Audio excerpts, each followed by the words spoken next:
matters of race. Get it? Wink, wink. And I'm being silly. We love to be silly. We're just laughing behind the scenes. We like to bring our humor to the forefront. Today is a live episode of Race Matters, and it is Thursday, November the 11th, 2021. It is already almost mid November. I can't even believe it. I mean, are these months flying by, ladies? Completely. Oh, too fast. Too fast. It's like we say Merry Christmas and Happy New Year every 2 months. It seems like so quickly. And we've been in this pandemic over a year and a half, over what, 20 months now, something like that. And Yeah. I can't even believe that. It's like you would think being in the pandemic and life has kind of slowed down, that it would be like, oh, this is torture. But it's like, it's been 20 months. It's almost faster in some ways. Yes. Right.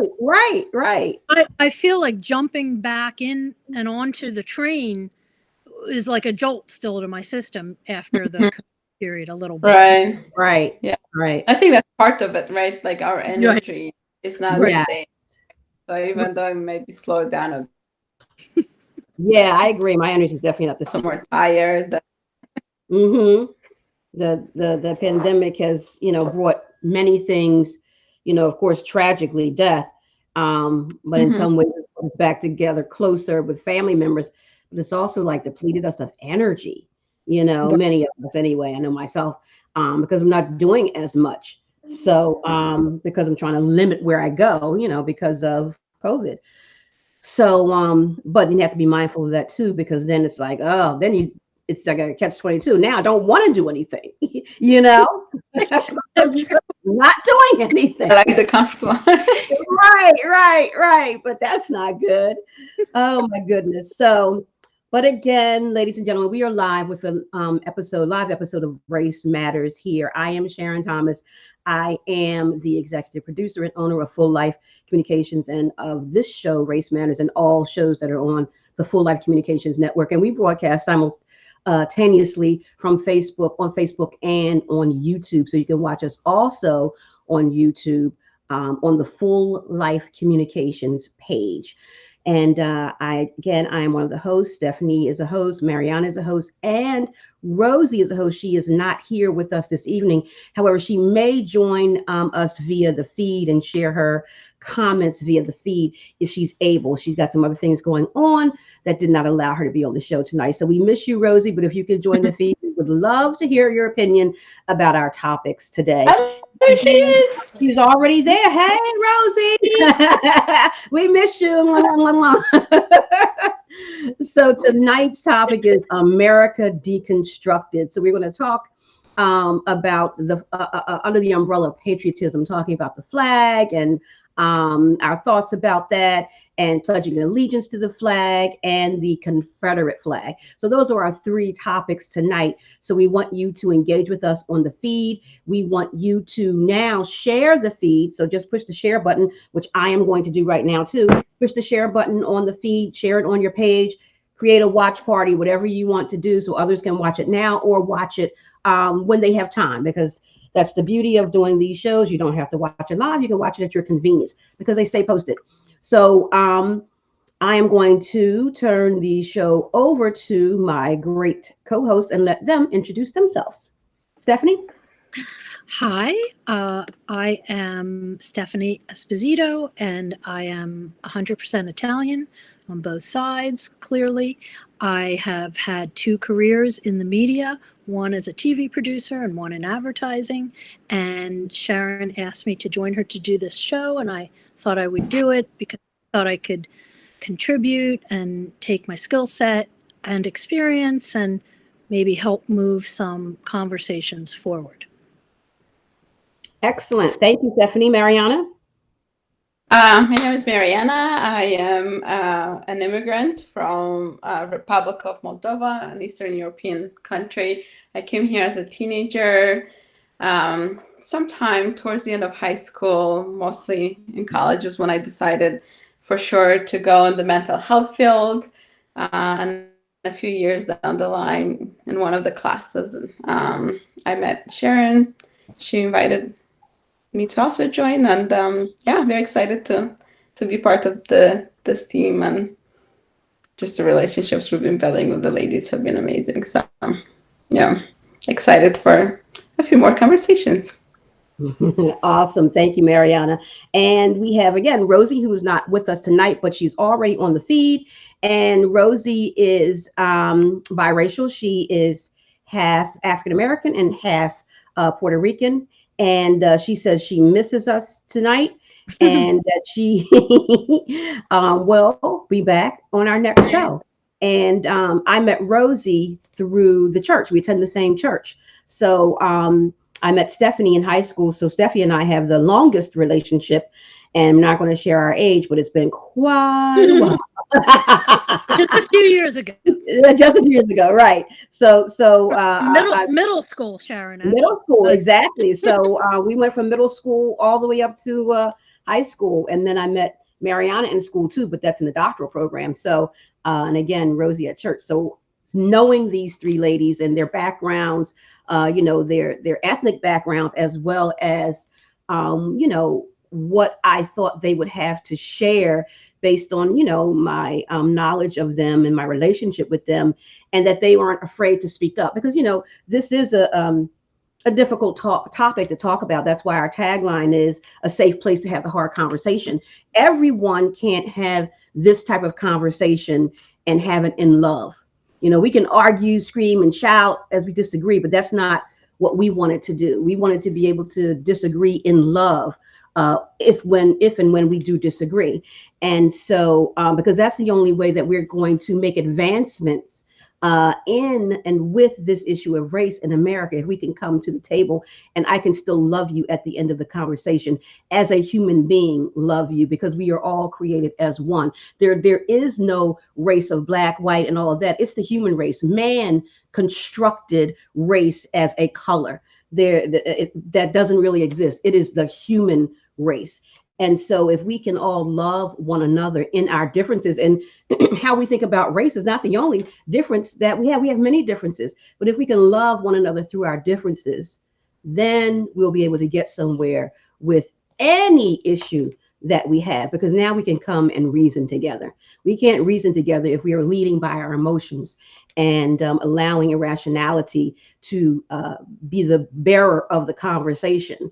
I need to be able to hear you, listen to you, and understand where you're coming from, as well as I would like you to do that with me, even when we disagree. So that's how we go about our conversation here, and want to be in the forefront of helping people to understand we can have this conversation in love. So that's our premise, and we represent Jesus Christ, and that's where the love comes from. The love of Christ is shed abroad in our hearts, and we give that out to you. So we demonstrate that here on this show. So we're going to get started with our first question of the day. One sidebar: if you see me looking down, it's not because I'm disinterested, it's because I'm trying to make sure I'm looking at the different places where the feed is going out to make sure if anyone says anything that I can get their questions or comments posted on the show. So sometimes this is what I've recognized. If you don't watch the show on the main page, Full Life Communications, sometimes I won't see it, and I'm not sure how all the algorithms work. But if you make a comment and just say hello, then I'll know that you're there. But if you say nothing and you're watching, I might not know you're watching just to even shout you out and thank you for watching. So just say hello or something like that if you don't feel like making a comment. This way we can thank you for watching the show with us. So our main topic is deconstructing America. And our first question, and this question is to the audience as well as to the panel, is what does the American flag mean to you? There's been a lot of conversation, especially since Colin Kaepernick took a knee a few years ago, at an NFL game. There's been a lot of conversation about the flag and disrespecting the flag by taking a knee, and disrespecting the flag by doing other things. So we wanted to talk about patriotism and how that looks in several capacities. And tonight, talking about the flag and other flags, the red, white, and blue flag, and later on we're discussing the Confederate flag. So, audience, what does the American flag mean to you? So, Mariana, why don't you start and share with us, since you're an immigrant to this country, as you stated, You, I would think, may have a totally different take on it, having, lived in two countries and seeing America from a different perspective than those of us who were born here. Mm-hmm. So, can you share with us what the American flag means to you? And if I can add for Mm-hmm. you what your country of origin, what your country of origin flag means to you, because that might relate with Yeah, how we possibly might feel with our country of origin. right. That's a good question. Mm-hmm. Yeah, certainly. So the American flag, of course, there's a process to what it means, right? Because there was a time when I knew about the American flag, but I didn't live in this country. And then, I have lived here for close to 17 years soon. So just a little over half of my life. But I was a teenager. I turned 15 just a week after my family moved here.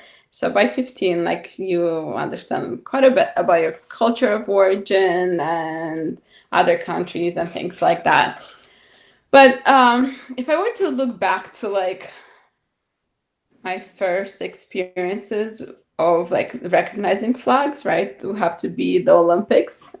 That was something that my family watched a lot growing up. Right, right, And we especially watched gymnastics because I am from Republic of Moldova, but at some point Moldova was part of Romania, and I'm sure a lot of people have heard about the Romanian gymnastics team here. I think that's one thing that people sometimes do know, right, when it right. comes to Romania.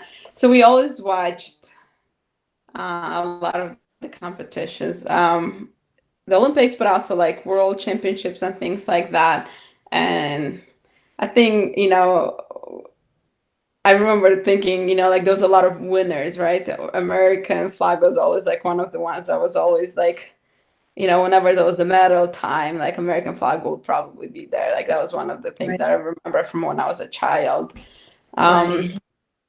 and then transitioning into like, we knew for a few years about the possibility of moving here. And the older I got, now that I became a teenager. So I was talking about being a child, maybe like 7, 8, and seeing the flag, and thinking of it as like, this country, they're really good at sports. Like that was what I knew about America as a child. And Did then, did you learn? I'm sorry, one quick question, Mariana. mhm. Did they teach you all the flags of the other countries when you were growing up? Just out of Actually, curiosity? yes. Okay. Yes, yeah, in our geography classes, that was another, time when we did learn about the flags, and I had that in fifth grade. And so, and my brother loved soccer, and there was a lot of soccer in the house, and he actually knows a lot more flags than I do. And there was a time when I did really like geography a lot, and yeah, that was one thing that we were familiar with was a lot of the flags, Yeah. the countries, especially surrounding us. But then, like, again, usually the ones who are really good at like soccer or something like that. Oh, there she is. Hi, Rosie. I'm trying to bring you on, Rosie. Sorry. Okay. Yeah, my apologies. Oh, and I think I dropped Stephanie. Yeah, I'm like, what happened to Steph? See, every time I'm always throwing some kind of Yeah, I don't. There kink we in there. go. There we go. Hey, Steph, hey, Steph. Definitely, Stephanie. Oh, She threw you off. There there I we go. go. See, there I go, kicking people Rosie's off. You know. just coming in with such an entrance. I know. Rosie's always the troublemaker. Always. Oh, you gotta have one. You gotta have Yeah, one. right. You Always, know, right? Oh, like they say, so sometimes you feel like a nut and sometimes you don't. I guess I'm the nut all the time. yeah. Oh, well, I we're like glad that that. you could make it. Yeah. Yeah. I All like right. that So, one where like families are like Snickers. Yeah. Yeah. Most Yep. yeah. Exactly. sweet with the peanuts. Right. Right. Exactly. Right. It's Well, okay. Mary, I think I join you on that too sometimes, Rosie. I like to go back and forth between. Yeah. Yeah. You we know. all do. We all do. But Mariana was answering the question. I don't know how much you heard Rosie, but she was answering the question, the first question about the flag and what it means to us. But going to talk about her countries. Right. I've heard it all because I was listening to you on Facebook. Okay. And I just used my computer to see if I could join in with you all. But Okay. I heard you all. Go ahead. Go ahead. You finish. Mariana, Mariana. So, and then, I think you had also asked about like my, own flag. And actually, so Romania has a flag and then Moldova has its own flag, but it is the same colors that Romania has, the blue, yellow, and red. But Moldova's flag has like an additional thing in the middle. Like, there's a vulture and it's a little complicated there. It's not easy to draw or anything like that. So, but we do have the same colors as Romania, and that way you can see the common ethnic background there.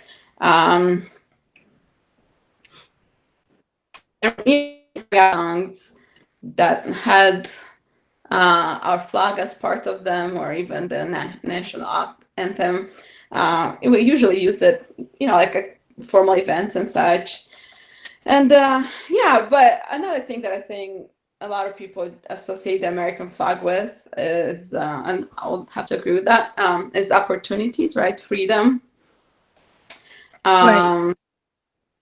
At least, right? That's what people like to say, right? We know that it didn't include freedom for everyone all the time, and we'll talk about today. But that was one thing that, like, ideally, that's why we wanted to represent freedom for everyone in this country.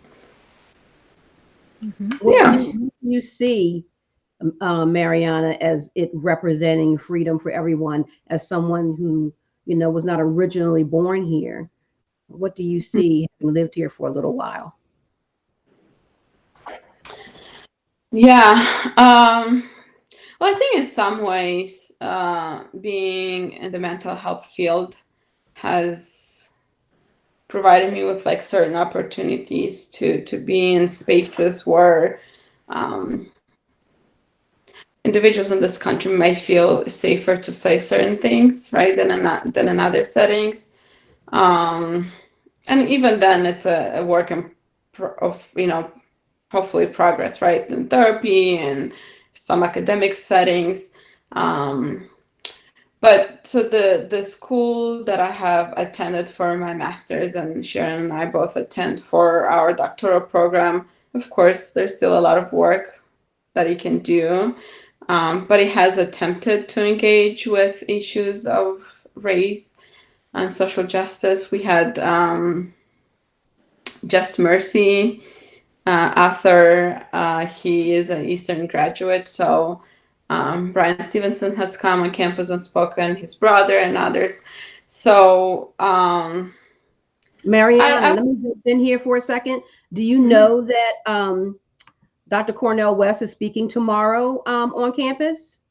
No, I just saw it in my email yesterday, and I have class tomorrow night and a presentation to present, so I cannot not go to class.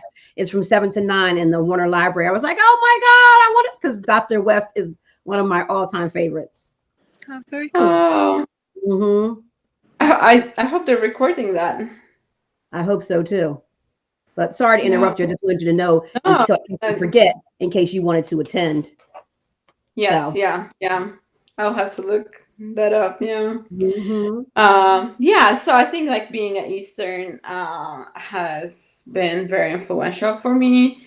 I was aware prior to that about certain things through like friendships that I had, reading certain books.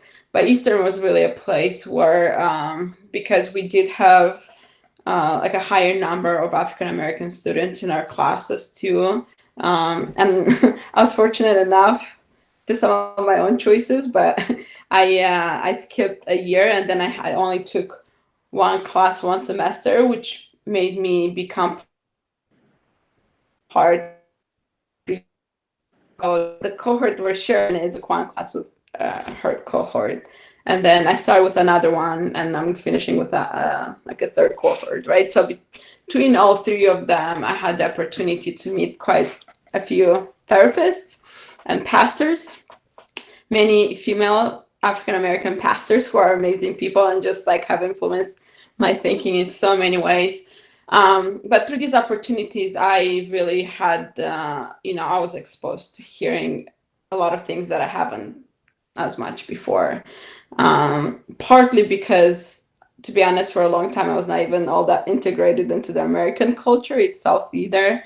I was, doing a lot of studying over the years and had our own ethnic community. And, so I a lot of things just like, other than studying in school, I wasn't all that aware through like social interactions until like really these last two programs that I was part of. And so I did hear a lot from my classmates about even up until recently, right? The daily racism, the way in which the flag can be used. And it was actually, and I'm embarrassed to say, but we will speak at some point about the Confederate flag. And I will add a little bit of introduction to like the history and whatnot. I researched that part for the show, and I'm embarrassed to say, up until like 5, 6, 7 years ago, I barely knew what this flag meant. Like I knew briefly from history, but I had no idea, about the extent of how it was used as a tool to weaponize. So yeah. And Mariana, don't feel bad. You were not born here and lived here since you were how old? Right. You're not. No one's supposed to know it. Right. A lot of people who were born here don't know what the right. flag means. You're right. Well, you right. Yeah. Yes, and to an extent, I agree. And also, at wait, this do you point, mean the Confederate for us flag? to become informed, right? Yeah, she said What's Confederate that? flag. Right. Yeah, I think she's talking about the Confederate flag. Right. But definitely flag, embarrassed. Yeah. The issue is, I think the country, I mean, we're going to get into this. We should be embarrassed if everybody knows it now. Like that was supposed to be put to bed. Right. When the Civil War was won. That was a symbol of was being fought, the slavery that was fought. So that's why, goodness, it's just a shock. But we'll get more into that. Sorry, I didn't yes, sir. And then still be for it. It's like, what? So basically, you're mad you lost the Civil War. Yeah. And actually, you still want slaves. And one thing that actually is very relevant that I did learn, and in case it doesn't come up at that point, I wanted to bring it up here. Yeah. But during certain battles, right? We know which one I'm talking about the most, right? Civil War. The Confederate flag was used to counter the American flag. That, right? A lot of even people in the South who today claim to be patriots and they love the right. Like today they're getting upset. The sons of these people, and they still are in many ways like white supremacists, right? They get upset when the American flag is protested today, but it was their grandfathers who used the Confederate flag to protest the American flag that symbolized more freedom. Right. So. Right. Yeah. So much to this lots of history, with the flag and patriotism and all that it means. So thank you so much, Mariana, for sharing. Your perspective. You give a most definitely some insight as someone who was not born in this country. You can give us, that insight that we so, much need to hear. Because when you live in a bubble, you don't know, what someone from the outside, how they view, how we've been living. We just know how we view it. So thank you for that perspective. Stephanie, what is your thoughts about the American flag and what it means to you? Of course, prior to all the discussion in the past couple of years, at least, I hadn't thought too much about it. But had I been asked before, and even now, I would have said, well, it's a patriotic symbol. My father believed heavily in it. I know your dad did too, Sharon. I'm curious what you got out of your mom on that. So I did learn more about the flag probably from my father and school. And in school, we did in grade school learn the flags of the other countries. I'm assuming most schools did that, but you never know. But we did, with geography and it was just all part of it, but not much beyond that. And then I do remember things like putting it up, special holidays where my dad had to raise it or lower it, or the half mast thing for deaths, which I know has become controversial in some areas. Even in England, I don't know if you remember when Diana died, they were all over the Queen because she wouldn't lower. Took her days to lower the flag. So that's interesting. So I knew it from that. And I, pledged allegiance, which I know we'll talk more about in school to it. So I just followed along. Right. And thought it was my country's symbol, as it is. And that's it. And when I heard of the Colin not kneeling, and I know we'll talk more about this, I was a little surprised. I only heard it in its ending. I didn't hear anything. And then I started to learn more and more. So that's sort of a snapshot of my overview of what I had thought and think a little bit of the flag. Okay. Thanks, Stephanie. Rosie, what about you? What are your thoughts about the flag? For me, just like with Stephanie, you grow up in school, you stand up, you pledge allegiance, to the United States of America, to the flag and all of that. So you do that pledging. But, I think probably, I'd say in the past 10 years or so, especially with so much going on in this country, I think my view of how I view the American flag changed, because what would hit me so hard is like when we would look at how they're saying to deal with the flag and that you're supposed to be, saluting it and all of this. But then I would see how the indigenous people would have the flag wrapped around them with tears in their eyes, letting America know that the flag that you're saluting is the very flag that destroyed our nations and our people. And while you're pledging allegiance to the American flag and to the United States, what they did to us was so horrific and so horrendous that it was like, man, do I pledge allegiance, or do I even honor the ideology of a country or a nation that destroyed the indigenous people that are still here, that still left, and are still not seen as citizens, and I say it like that because they're still not treated properly. You know what I mean? The treatment is still not there. Even with voting rights, they have to struggle just to be allowed to vote, if they even get their votes in. And you're the rightful owners of the land we're on. So I think my ideology, and I have a flag in my house because when my brother passed away, he was in the military, so I have his flag here. So you're caught between a rock and a hard place. You're Right. I think they call the word betwixt and between. Because and even like when you talk about serving the country and serving the flag and doing this and that, and you watch what the speech that Muhammad Ali gave when they were trying to put him in the war, and he said, "You want me to fight Viet Congs, and you want me to go to another country and kill other people, and you ain't even treating me right under the flag that you want me to fight under.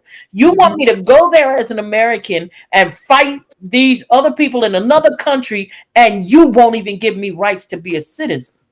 I have no rights here."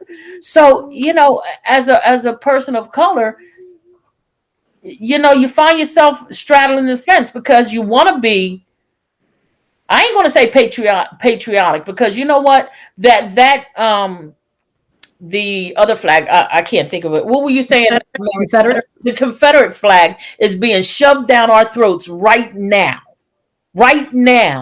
as if the Confederate flag portrays loyalty to this country. It does not. Does not. It has no part. And when you carry the Confederate and the American flag, I'm starting to get into my feelings. I'm about to say burn them both. Burn them both. Because if you're telling me in order for me to follow the American flag that I have to accept the Confederate flag, then burn them both.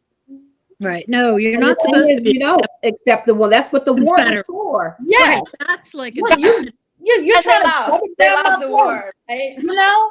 And you want me to be mad at people who treated Holocaust victims wrong, and you still ain't treating us right. Mhm, mhm. You know, you're just supporting that and standing behind them because it didn't happen here. Right.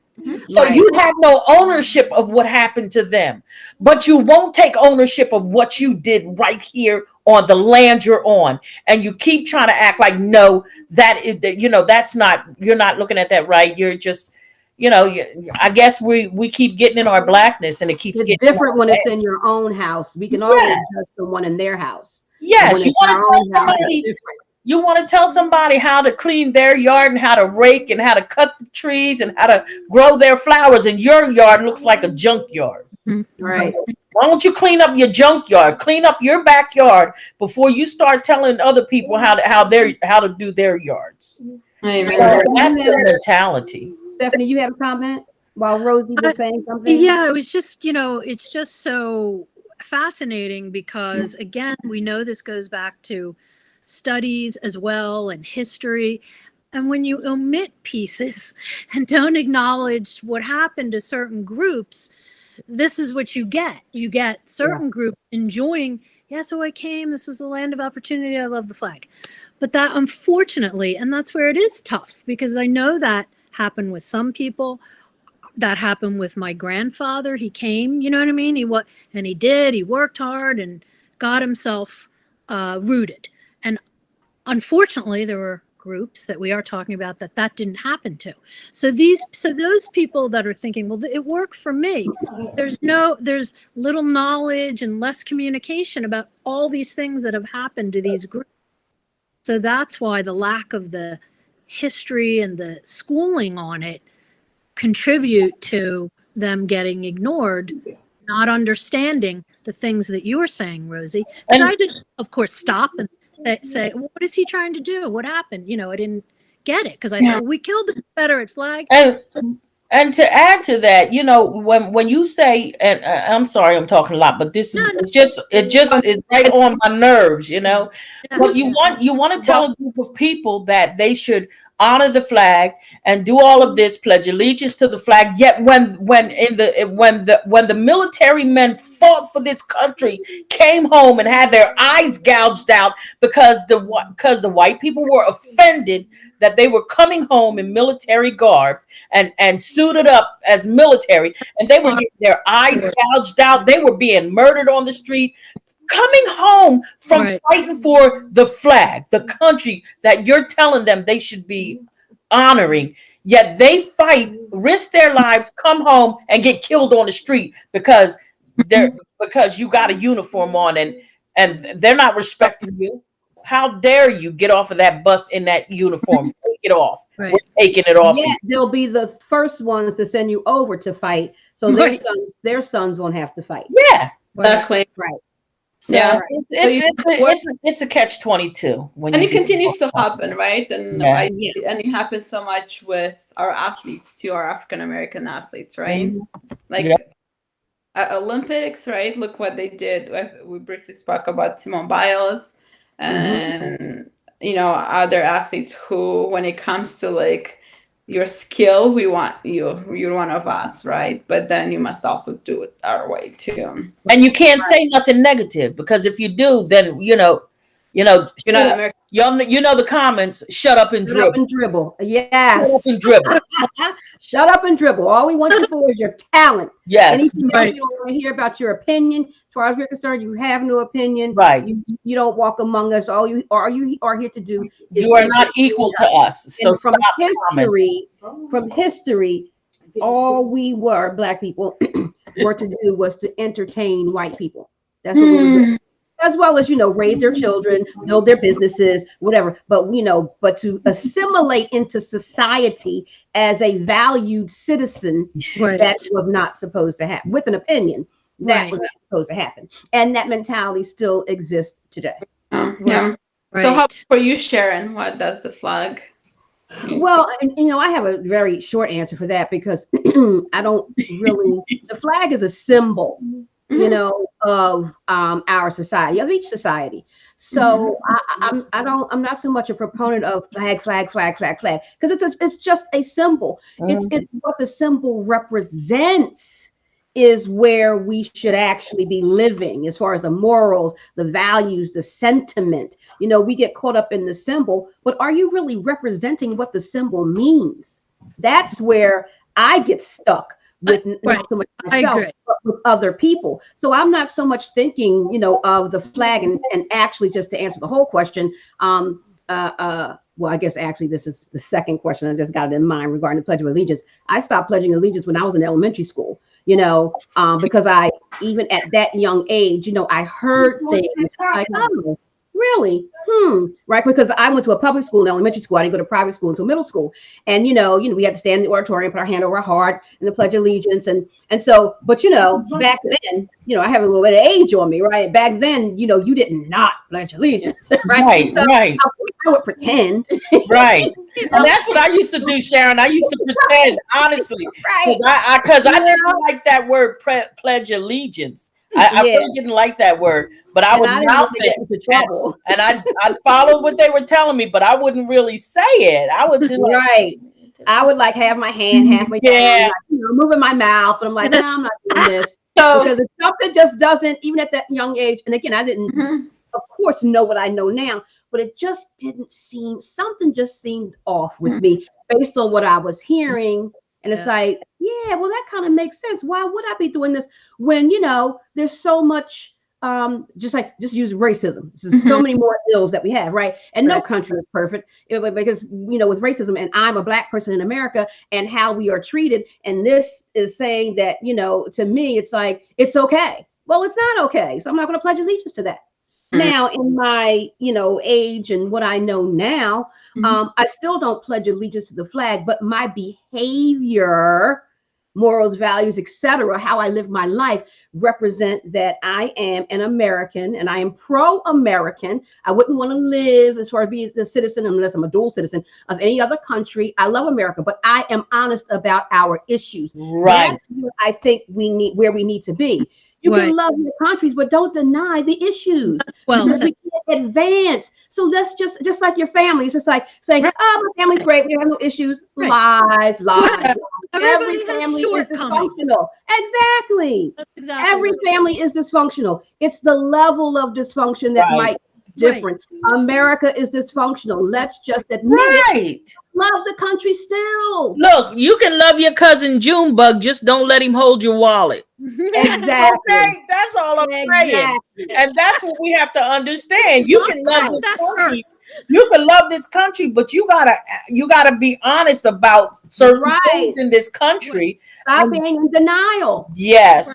That's exactly right. So that's where I stand. I love America, but and again, I want to be here to fight for change. I don't want to go somewhere else and just I don't.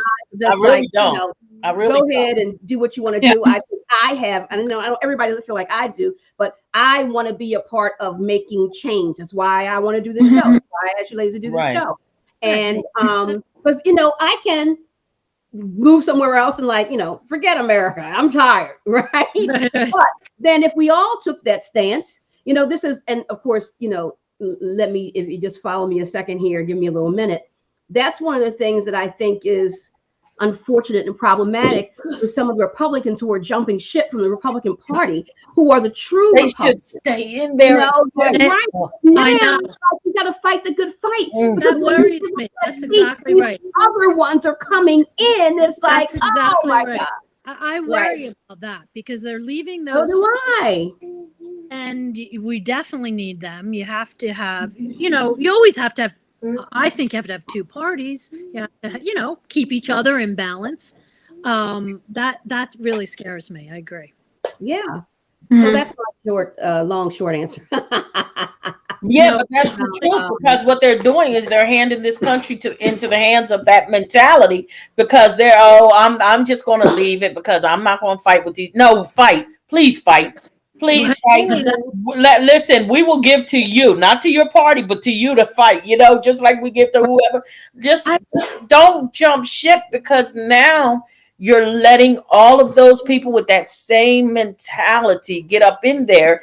And if the elections aren't, if people aren't turning out, we're going to turn over, and we're heading down a very, very dangerous trail. Well, who's that? Wait, my friend sent me this info. Arlo Lewis. He's created that patriotic song. He's a very right wing, and he wants to like start a civil war, and he's getting like this big following. I didn't have time before. Are you out there? Tell us. He just said, right. Okay. Yeah. Tell us on the chat if you can. But I do believe we are headed for a civil war. We're headed for one, and it might not be the same type of civil war that we had before, because there's so many issues that we have now that are not political, that we are making political, such as the vaccine, right? And such as okay, so we could put social justice issues, we'll lump it all under there. And it can have a political slant, but if you really look at it, is it really politics? That's just humanity. Yeah. Social justice, that's just humanity. That's exactly right. But we politicize it, and you have to be in this party to believe this, and this party. But no, it's not about even the word can't. Even when you deal with cancel culture, it's not it's really not anything to do with cancel culture. Just people disagree. People agree with this, but now you want to say, because I disagree with you, I'm trying to cancel you. No, you're being weak. Because I disagree with you, I want to cancel you. Yeah, I'm trying to cancel you. Okay, get a backbone. Stop being weak-kneed jellyback and crying out that foul. They're trying to cancel me. No, we're saying that what you're doing is wrong, and we're not going to let you get away with it. There's a lot of accountability. Right, exactly. Okay, Mariana? I just think there's more accountability, and it's being named. More. Right. That's where I think, the country and the managing of it, it's really it's accepting accountability and managing it. Because even the way you were saying, Sharon, like on the flip side, I was even thinking today, okay, if you're running it like a business, you would be picking it up. All these leaders would say, okay, wait, this is wrong. If you're purely looking at it without the politics, you have to think about the groups. We're a melting pot. You have to do that. Everything affects. They're not thinking of it in terms of, just like you use that word, of accountability for all the groups. Even and I love Biden. I'm not condemning him, but even the quick fix of the Columbus Day thing, do a little work, everybody. Right. Yes, you want to get rid of the name, but you're covering over a wrong and an earlier wrong. Right. So it's everybody's running. It's like, just sit back, and the social conscience, it didn't used to be, I think, as much that social conscience was liberal. You know what I mean? Only that used to be everywhere. And immigration was not a negative like it is today. Exactly. Right. Yeah. I like that. Immigration is more brown today. Yeah. That's why. Right. Right. Yeah. Hey, listen, if they're going to talk about cancel culture, then what happened to the native, the indigenous people? Right. They were canceled a long time ago. Right. And they struggled to get back, and you still want to keep them canceled. I mean, it's unfortunate how the indigenous people are living, and what they're going through. It's horrendous. It's horrendous. It's just sad. Yeah. But the Chad has a quote here. He says, I saw a great quote. We're not in a cancel culture. We're in a consequence. Ooh. Yeah. Thanks for sharing that, Chad. That's a great quote, Chad. I love his quote. I love that. Yeah, really he is. Yeah. Ones. He actually. Right, Yeah. because all Really actions quick. all actions have consequences, but Right. there are Exactly. certain groups in this country Right. who, for We the longest time, because they had the power, right? White right. people, but especially white men, their consequences were often erased, right? Uh, Do you ladies other- watch? Wait. Go ahead. Do you ladies have you ever watched Equalizer, the one with Queen Latifah? Haven't. I've No. mhm. Okay. It looks good. Now, of course, I'm not trying to say, oh, get us off subject, but Okay, let me say this, Rosie. We only have 10 minutes left, so you got to be really quick. it's going to be quick. Yeah. All I'm going to say is do yourself a favor. Watch last Sunday's. A situation happened with the aunt in a store, and she was approached by a white woman and tried to snatch something out of her hand. When she called the cops came, took the white woman's story, and was about to arrest the aunt. Luckily, the niece had recorded it to show that the white woman was the aggressor. And you got to watch the end of it, because when the aunt explains how she feels, it had me cry, like tears in my eyes and coming down her face, because she said, I'm tired of the small cuts that we're still doing. She said, I've been fighting this since the 60s, and the cuts are still here today. And it's all the little cuts. And that's what we're dealing with in this country. The little cuts that you keep doing to hide behind the actual, wounds that are actually here in this country that need to be fixed. Wow. and this is one thing that I will say, Rose, in the midst of all of that, to your earlier question, Sharon, around my perception of the flag being an immigrant, right? That is one thing that, like, there were times when I felt welcome here. There were times when I did not feel right, depending on how people respond to immigrants. But one thing that can fathom, put my mind around is what it must be for, you, Rosie, and Sharon, and other Black people in this country to know that you are born in here, right? This is your country, right? You are Mm-hmm. born here, and people who look like you in the country where you are born continue to face, issues like that up until today. And Right. be told to go back to your country. Right. This is my country. I'm here. Go back to what? 30th Street, where I was Right. born? Go back to where? Go back to Camden, the hospital I was born at. Is that where you want me to go back to? Because Exactly. So, ladies, we've already talked about the second question, but if anybody, and I know I've already answered it, but if anybody hasn't, it says, when, if ever, have you pledged allegiance to the flag? So, I think Rosie and I talked about, doing that in elementary school and then kind of stopping in elementary school. But what about Stephanie and Mariana? What about you and the American flag and Yeah. pledging allegiance? Yeah, I mean, I did. I have a quick answer too. Sorry, man. I'll just Go quickly ahead. Yeah. out there and then you talk. It's same thing. I just kind of mumbled through some of it that I didn't know for sure.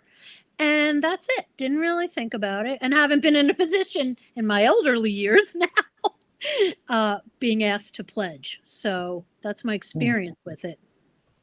Okay. Do you, I mean, I don't know if this is acceptable to ask, like, Go ahead, Ann. do you guys still pledge allegiance today? Girl, listen, I told you 10 years ago, I had a second thinking about when I would see the indigenous people wrap themselves in the flag and tear up. So I pledge allegiance to God. I leave the rest to everybody else and their own individual pledgings. I pledge no allegiance to anybody. I mean, but I love my country. Right. But pledging allegiance to it does not matter. I love the country. It's like me saying, I'm not going to pledge allegiance to my mom and dad. I'm not going to pledge allegiance to my sisters and brothers. They're my sisters and brothers. I love them. I'm here to back you. If you get in a fight, I'm going to probably be in it with you, even if you're wrong. And then later on tell you, you were wrong. But you're my family. I'm going to fight with you. It's the same with this country. You know you're wrong. Now, I might fight for you and with you, but you still know you're wrong, right? Things that you did were wrong, but because you're my country and I was born here, I gotta, certain things I'm gonna stand back and stand back and fight for you about. But no. Yeah. Well, so for me, it was interesting. So I had the experience of being an evangelical in an Eastern European country and then moving here and, realizing, so here we're not a minority anymore, right? Because we were a very small minority there, and now evangelicals in this country are the majority and the ones with the power. But I do remember, so when I first started to have to say it in homeroom in high school, I didn't speak English, so I was just like, I guess we're getting up, and I don't know what this means, half of the words, but I guess I had someone has to teach me how to memorize it, because at least I can like, say it along with everybody else. Yeah, I had no idea most of the words. I only knew like, I probably knew under 50 words when I moved to this country, so I really did not speak English.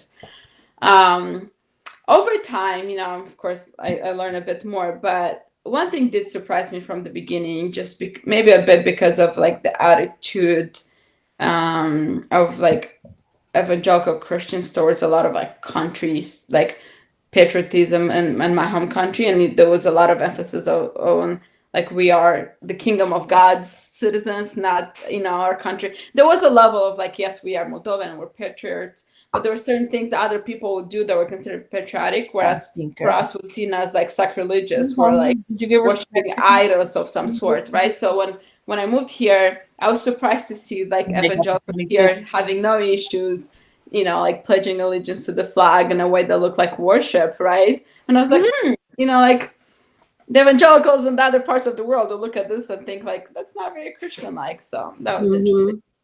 It doesn't it like make, as a Christian, it makes you wonder, like, when you think of the American evangelicals, like, do you really, when you read the word versus how you're thinking and living, do they really go together? Right. It's like, what Bible are you reading? Right. But right. Well, Sharon, that's going to be a whole different show, because absolutely, woo, boy, do I have that a lot could to say be about that right there. Same, Rosie. I'm like, there's so many other things that I don't know what Bible they're reading. Yeah, that's going to take. Yeah, you might have to do a 2-hour show. That. Well, yeah, that'll take years. All right. So the last question is, and we've already started talking about this. Why do we still see the Confederate flag? And so, Mariana, you can start with that because you did a little research on the Confederate flag. So share with us. So the first thing that I learned, which I did not know, is that, and I'm curious to hear if you ladies know, but did you know that the Confederate flag that we see today, like, is supposed to be a cross, but it's actually tilted, so it's not actually supposed to be associated with Christianity? But did you know that that was actually not the official flag of the Confederacy? No. Those three other flags, and none of them were the flag that we see today. And this is also called the battle flag. So it's a flag that was used to oppose, right, the disintegration of slavery. Right, right. And it continues to come up at moments in our history as an opposition, right, to people of color gaining, any form of like rights, right, from freedom, from slavery, any movement this country is making. Whenever there's a push and there's momentum, right, there was the disintegration during civil rights movements, right, this flag continues to come up as a way to oppose all of that. And why some people still believe it's a Southern heritage thing. That's what I was going to ask. I wasn't able to find anything. Right, I was going to ask you if anything came up. No, nothing supported. I mean, it is the battle flag that was used. Right. Exactly, by those countries, those states, right, who were colonies that wanted to no longer be part of the United States because of, they wanted to become their own country, which of course, like they lost, that did not happen. Right. So, which is why when the Confederate flag appeared at the insurrection, that was no big deal for half of the country. That should have been such a shock alone. Like, clearly that's a huge statement. To not even acknowledge it, that it was a piece of violence, like to even disassociate it from the violence. Right. But there's still a few states. I mean, at this point, only Mississippi, but because South Carolina and Georgia removed it recently. But up until less than a decade, right, Georgia and South Carolina and other states had it as part of their state flags. Yeah. And They out, but knew. outside, like their government offices and things like Exactly. that, Their we have the Knew American flag. why. Yep. I God, mean, same. I still, and I know, we've said this before, but just because, thanks, because Stephanie just said it, it rolls over in my mind all the time. Had those insurrectionists of January 6th been black, Oh, I mean, it would not even be an issue right. to storm the Capitol, They break wouldn't into have the gotten in. building. People No, have died. well, forget that. Exactly. They wouldn't have got. Let alone able to leave the premises and go home. First of all, they wouldn't have never gotten 2 blocks in toward the Capitol, because they would have had the riot cops there, and they would have been taking people out, tear gassing and everything. And So that's exactly so we can't even compare to do the That's the they would have privilege. never gotten. They would have never got ever gotten to that place. They would have That's the never made privilege. it to the steps, That's the and privilege there they wouldn't have have. been no call to say, we need help. The help would have been there before they even made it. Right. right. All the things that were going on social media that they talked about, that the information, the intelligence that the FBI had, all these people had, but yet there was no police protection outside of the state capitol on January 6th. With Right. all the intel that they No said they had. fear. Right. Right. Like, well, we didn't think it was really anything. Had it been black chatter Right. on the web, please. Right. I mean, Some of the people doing So- the chatter probably would have been arrested before that day came too. Exactly. I mean, can we look back to when Trump was inaugurated and how DC was prepared then? yeah. Right. Oh, Maida's comment. You made. Yeah, I love her comment. Like, Yeah. she's like, we're all immigrants, you know. Oh, Right. yeah. Right. That You one. mentioned that earlier. Yeah, and this one, This is what Mississippi moved it from the state capitol building within the last year. It's talking about the Confederate flag. Thanks, Maida. That is crazy. I think the stuff that I read maybe was written last year. Then You're right. That's okay. I would not have known that. I wouldn't have even believed it. I would have thought somebody was joking. Had somebody, I was like, Right. Like, and it's only because we're having these conversations now. Exactly. That started, more when Colin Kaepernick took a knee. Then all of these things started coming, to fruition with race, et cetera, et cetera, et cetera. And then now these are monuments, these statues rather, are coming down, and then now it's like, we living in the North, it's like, what? Right. You still have Confederate flags up in the South somewhere, and even on your government buildings? Like, really? Right. Yeah. Because we don't have the Yankees. Yankees. We're Yankees. We don't have them. Like my dad told me. Now you can go in some backyards and see, the Confederate flags in some, rural towns, and not just rural, but I know I see them in rural towns. Yeah. And and I do in-home therapy, and sometimes, I have to go in some homes that's got a Confederate flag, and I just pray, I was like, Lord, protect me. I don't know what I'm walking into. Yes, in some of these rural towns in New Jersey, right? And I see the Confederate flag on the lawn, and there are rural towns. I just pray before I go in, and nothing has ever happened. And the people have been very nice. You're brave. You're brave. That's really but to me also with that thinking, but it's like the Confederate flag. The truth of what it is has not been really ingested in the people of this country, because the bottom line is, some people actually don't think there's anything wrong. They really don't understand. They really don't understand history, and that's why history has to be retaught in this country. Our young people, right? It wasn't taught to us. That's why we now who are older can still think in those old ways, right? Because we weren't taught. That's why we have to teach the younger. Because we used to watch Dukes of Hazzard. And they had the Confederate flag on the car, on the hood of the car, and we used to laugh at the fat cop. We used to laugh at them and talk about Daisy Dukes. I didn't watch the show, but I remember the car from the commercials. Yeah. Now that you say it, I'm like, but I didn't watch the show. And so we used to watch it because it was a funny show, But then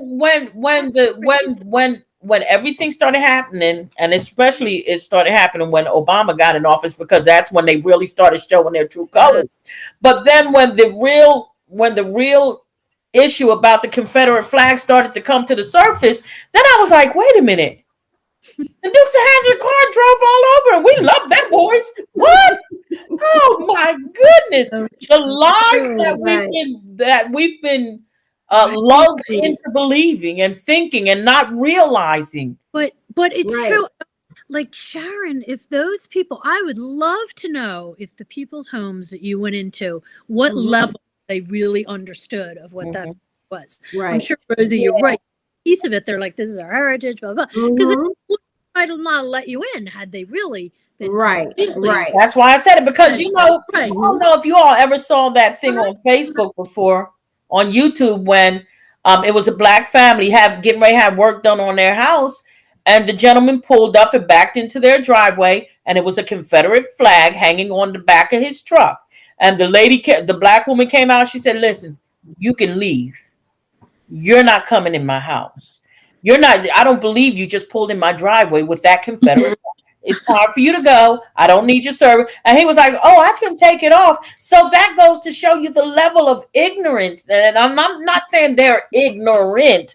I'm saying the ignorance of not having the knowledge of what you're carrying and what you're portraying, and that you're coming to a black family's house with that, and you don't realize, you don't have the understanding of what that flag means to the black family. You just think it's just a Confederate, Right. just a flag, like the regular flag that we pledge allegiance to. It's your thing, No. like a jersey that they wear, take pride in. Right. That Right. is so upsetting.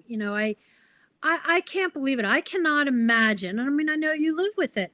I can't imagine a cloth symbol like that. To me, like where you have to walk in, that's like a blank, blank you. So, Yeah. bleep, I'm gonna bleep myself. Right. Right. Right. To see that and to have to bear it and kind of put it aside and just go Mhm. about, that's a horrible symbol and something horrible, I think. And I Mhm. handle it graciously. And I Well, can't imagine. I take my precautions. I text the people at the office, say this is where I'm at. There's a You are Confederate flag, on the so property. true. You know what I'm saying? So If you don't hear from me in the hour and a half, I'll I'm text you when looking. I'm done. Right. But if I don't text you, you call me, and then if you don't, there's a problem. So I make sure I take the precautions that I can. But That's crazy.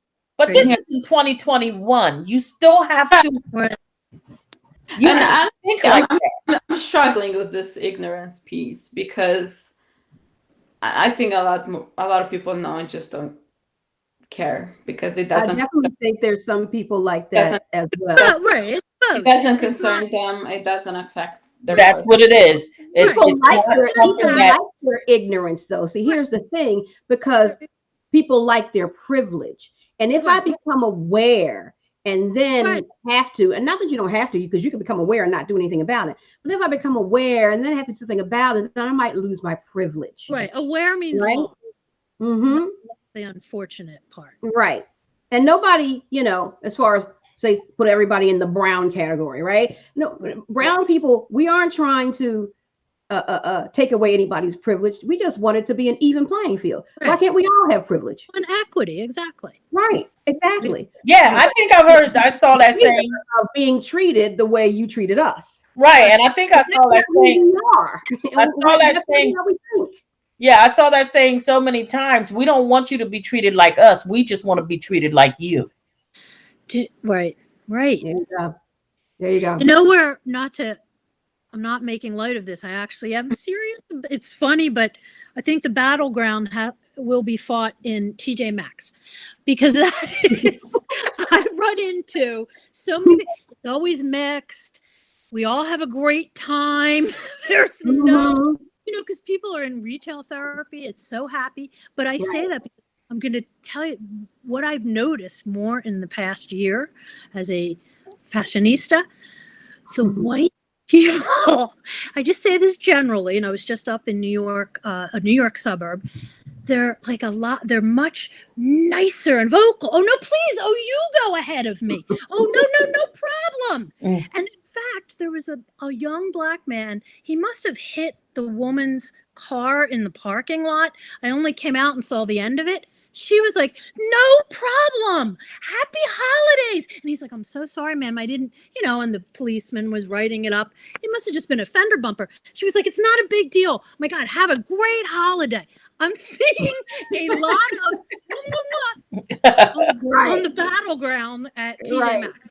But I like that because it is a more place of melding just because people are happy. They're shopping, they ask their opinions. It doesn't matter as much the colors. It's like, it is kind of funny. I do enjoy it in there. You talk to different people. Right. But I am noticing, that sounds a little crazy, but I'm seeing a little more like, oh my God, oh, thank you. Please, you can go.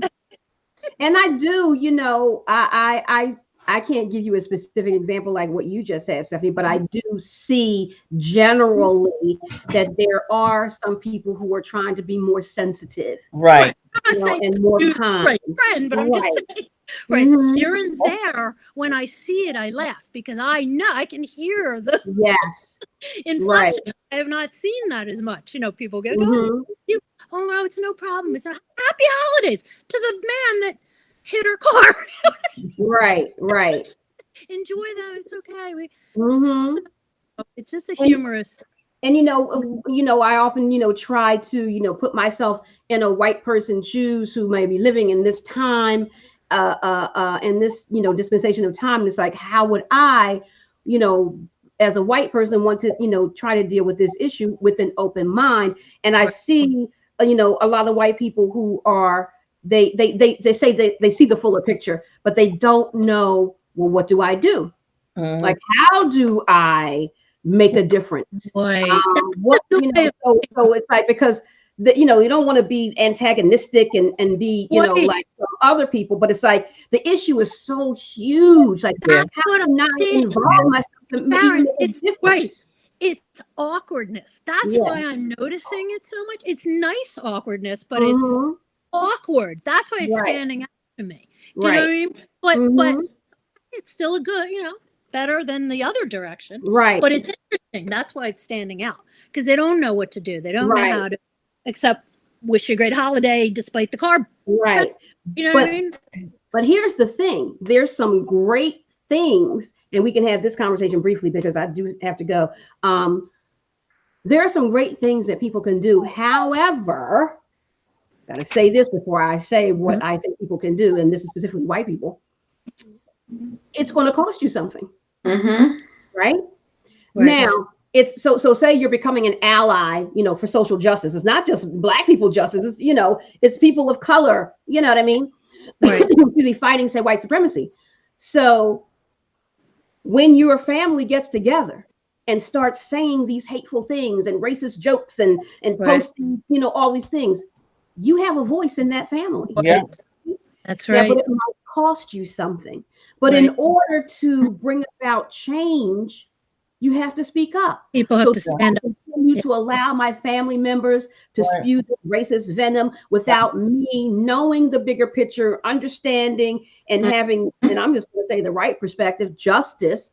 Do I allow that to continue? Then if I do, then I'm a part of the problem and not the solution.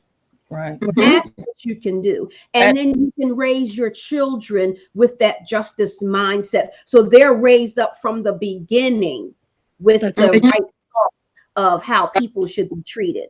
But the ones who didn't grow up with that, okay, fine, we can't do anything about the past. We can't change it. We can learn from it. So, but now that I've learned from it, now let me share that with you. But now, because people are stuck in their ways, don't have such an open mind, I might lose some friends.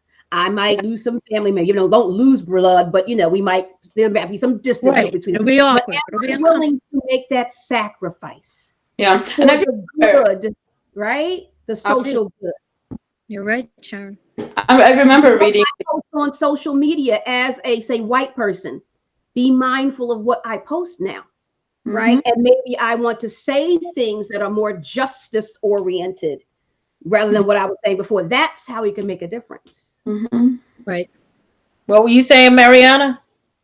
Yeah, no, I'm sorry for interrupting, Sharon. No, I remember reading somewhere something along the lines that, like, all of us who are alive in this country, we inherited this mess, right? But if we but we're gonna pass it on if we don't deal with it, right? Right. So therefore we are responsible. We might not be responsible for creating it, but we are responsible to not transmit it on to other generations. And the other thing, like Sharon said, but not only with your family, but when you see an injustice happening in a store, and Mm-hmm. you know that the injustice is happening, you step up to the plate, because you as a white person Right. will intimidate, and I don't mean it in a negative way, but will be a little bit more intimidating to the person that's trying to be racist to a person of color. If you step up and say, "Excuse me, hold on, I saw what just happened here, and that young man or that young woman did not do that, and you need to stop talking to them like that," because then they won't clap back at you as quickly as they'll just clap back at a black person. So even not Or only with when the your cops are family, called in that incident, right, Rosie, or when the right, manager is called. If a white, I mean, it's unfortunate, but that we know where we live. If a white person steps up and says, "No, that's not how it went," the black person is innocent. Let's just say we just say like that. The white person is going to be heard more than if the black person said it. That's just where this exactly. country is. And that's what I was trying. Yeah, thank you Right, for exactly, and saying that's it. how Yeah. white people can stand up as well. Yeah, and just not only with your family, but when you see an injustice, you be like, listen, because when they look at your face, they're gonna talk a little bit more and try and understand it a little bit better. But if it's just us, we're just wrong, and they're just gonna let us know. Yeah, I know you did this and this and that. And so, just like you said, if you see an injustice, no matter who you are, no matter what ethnicity you are, stand up, confront it, start recording, start telling people you're wrong, you're treating them wrong, because our injustice is still happening. It's still happening even today. And just because it's being recorded doesn't mean it's stopped. It's still happening, and why it's being recorded. I Right. saw there I can't remember. I don't know if I caught his name. It was a black comedian. He posted something on Instagram and he was saying, "Hey, we have allies." He was telling a story how he got stopped by the police and he looked across the street and there was a white woman, filming with her phone. Hmm. Mhm. So just like you're saying, Rosie, some people are standing up and you have to hope more do than not. Right. One, this is, and of course, it's under the umbrella of everything we're talking about, but it's not about the flag. But we talked about this earlier, and I just want to get you ladies' thoughts on it. But I have until I had a client at 7 o'clock, and she so graciously agreed to meet me at 7:30. So with what we said before about, let's just call them mainstream Republicans jumping ship. And so now the seats being filled by, right, way right wingers and whatnot, and what that's doing. And we can see some of the election that just passed, Democratic seats being flipped, et cetera, et cetera, et cetera. And looking like midterm elections is going to be like a landslide for the right wing of the country, unfortunately. And this is not to me a Democratic or Republican thing, because that's a whole that they're not even Republicans. They're the Yeah, whole other, they're right. like They're a whole other sect just calling themselves Republicans. a whole group So, of but one of the things to me that is just like very disheartening, other than that being disheartening, and again, I'm a registered Democrat, although I'm not so much a party person. I'm a country person. right. Right. I agree. I will vote for a Republican, you know what I mean, that has the values that I believe in. So you know Right. what I mean, that type of thing. I agree. I'm not. So right.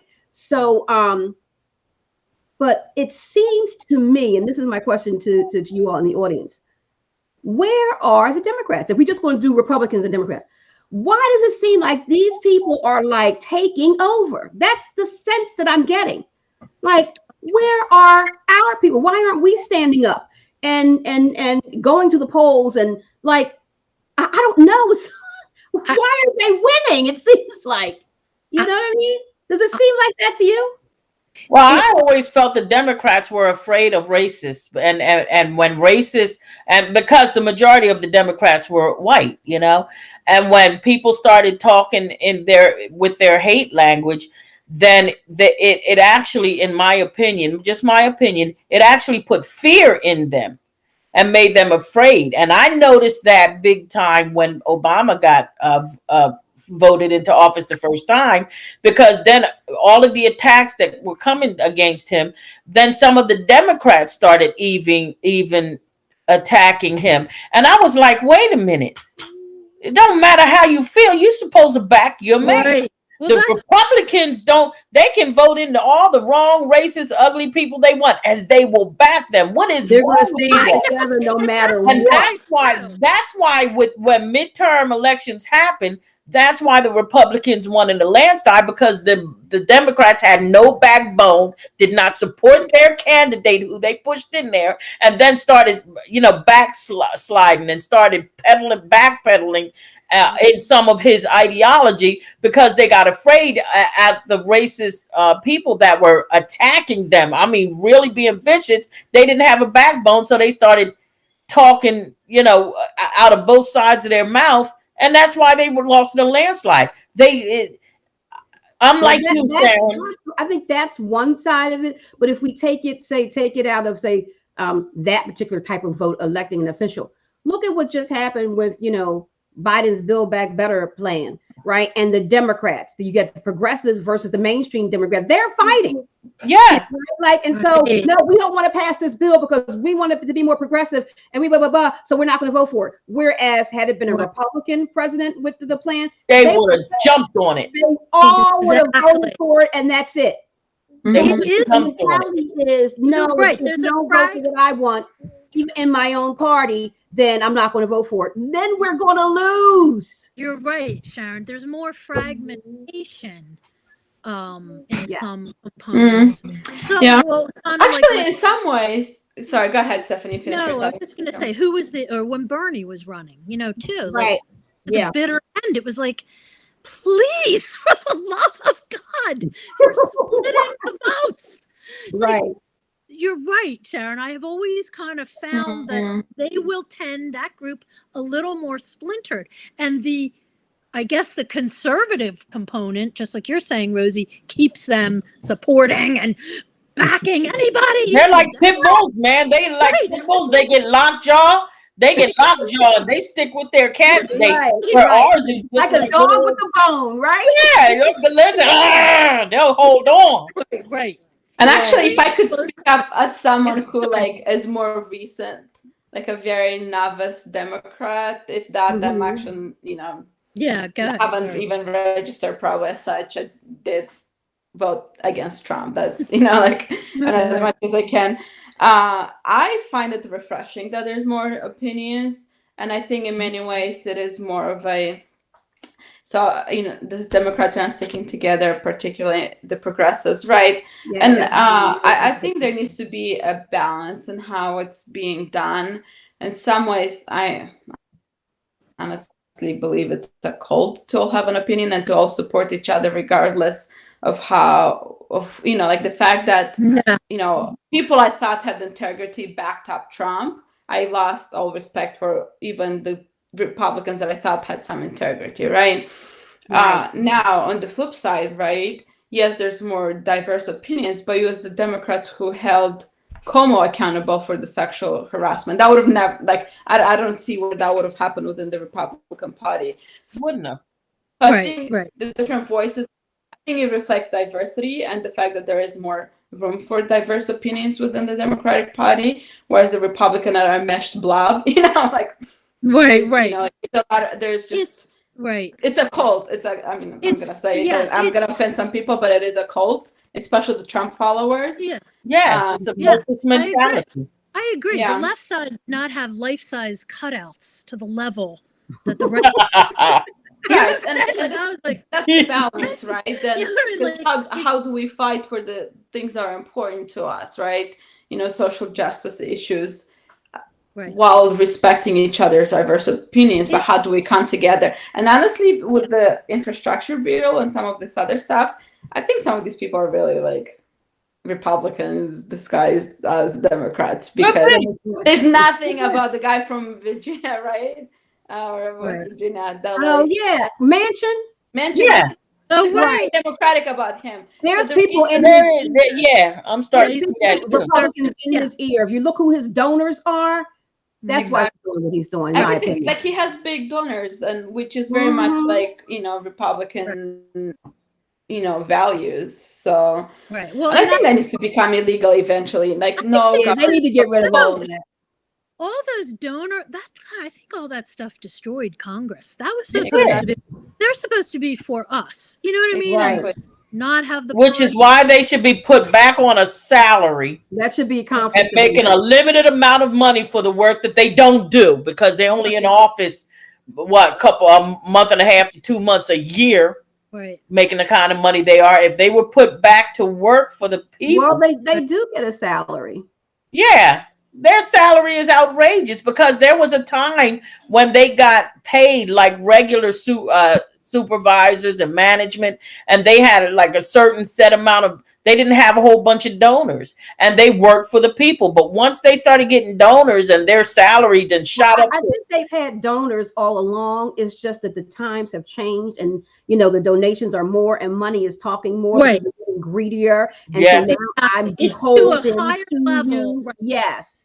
To then And we just had more scruples before. Bottom line, Yes, we had more scruples. that is true, because back in the day, Republicans would sit a Republican down if they were doing stuff that weren't that. Look at what that wasn't. happened with Nixon. I mean, if that happened today, it wouldn't matter. I don't care. I don't care what he It does. happened today with Trump. Right. I don't care what he does. We still want him in there. Right. It's so true. It's totally. And back then they told him, they told him, you can either resign, or we're going to get you out of here. Now you choose. And he resigned, because they said, listen, what you did, it goes beyond what your office is supposed to They do. used those words. They talked about honor. It's so true. Yeah. None of that. It's not even a factor. Like I kind of believe it, but that's how it is. Mm-hmm. The mind is so warped, and we become so greedy. Yeah, the greed. It's true. Right. The money making. Mm-hmm. The last other thing on the split amongst the Democrats, it's almost like their strength of seeing all opinions and valuing is maybe holding them back at the time of election and vote, because it's true. It's so diverse. Maybe that is part of the problem. They're not able to get it together in time, like the one side that has follows one side. We don't care. Whatever it is, if Republican we're voting. It doesn't matter. It doesn't matter. Also, the people who with the diversity don't have the money that the other party do. And some of because the people, Congress, I always say in my mind, Nancy Pelosi should call a closed door meeting with the whole of Congress. She should say, listen, the Republicans are going to vote Republican regardless. That's their strength. They don't care about each other's opinion. They want to gain the seat.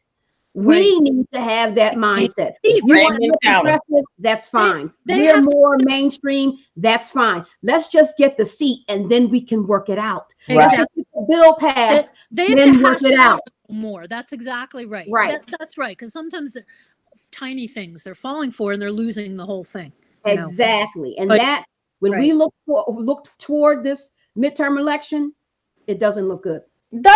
It doesn't look good. Can you imagine a Republican House and a Republican Senate and a Republican president in 2024? And it being Trump. With the current level, the current Republicans. Now, if it was the mainstream Republicans that we used to, that's not a problem for the most part. Right. But with this mindset, that'd be really sad. This is why one of the ways we're moving towards civil war, right? Because the mindset is not even just about race. It's not going to be about race like before. It's other things. Yeah. It's the ideology that is the mindset of this cult mindset. Yeah, it is a cult in this country. Everything's political. A mask is political. The vaccine is political. What they teach in school is political. Everything's politicized. Now we're going to fight over all of this. Really crazy. It's true, because we did at least used to agree on the standard thing. Mm-hmm. It's very scary. Yes. Well, ladies, thank you so much for indulging me in that last part of the conversation that really wasn't the topic of the day, but it's a part of our general topic. So Right. I appreciate you indulging me in that last part of the conversation, as well as in the whole show, and being host of Race Matters. I appreciate all you ladies, and I love you for taking your time and volunteering and doing this show with me. And we're becoming a great group of ladies here, Yeah. Yeah. sharing our thoughts and opinions about what goes on in this country, And thank you involving. for those who have joined us, and made comments. Yes, so Maida and Chad are the ones that Mhm. made comments, and we appreciate you. Others who may be watching and who didn't say anything, we appreciate you too. We can't say your name because unless you make a comment, I can't see your name, but we appreciate you. So, ladies, next week is our typical show. Are we going to be on next week? Just asking. The week after that is Thanksgiving Thursday, so. Yes. Giving. That's right. Right. So next week is the 18th. So whatever you guys say is what I will do. Thanks, Chad, for the prayers. Thank you. Yeah. Thank you for watching and engaging with us. So we'll figure it out and we'll post whether we'll be on Thursday the 18th. If not, we will see you in December, the first Thursday in December. Yes. All right. All Ladies righty. and gentlemen, Thanks, have a everybody. good evening. Have a God week. God bless you. Shalom.